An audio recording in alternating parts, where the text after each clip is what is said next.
Now, President William Ruto has ordered the National Treasury to cut 300 billion shillings from the 2022-2023 budget to relieve Kenya's spending and borrowing pressures, adding that the reduction of spending is pegged on reducing the government's borrowing needs from an estimated 900 billion shillings in the fiscal year to close the financial hole. Honorable Speakers, honorable members, I have news. And it is not very good news. Our financial situation is not very good. For Kenya to grow to an upper income country, we need to invest at least 25% of our GDP. Our current national savings is below 10% of our GDP.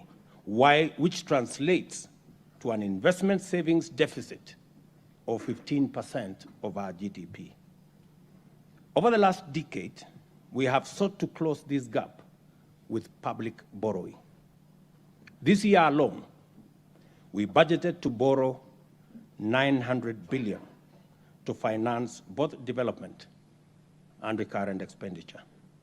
You're all aware that our total collection is 2.1 trillion, which is only enough to pay debt and to pay salaries. Everything else, we have to borrow. The government, members, should never borrow to finance recurrent expenditure.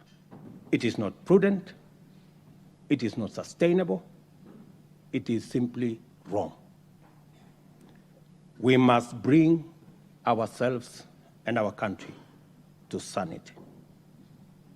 Over the next 3 years, we must reverse this and go back to the situation where government contributes to the national saving efforts by keeping recurrent expenditure below revenue.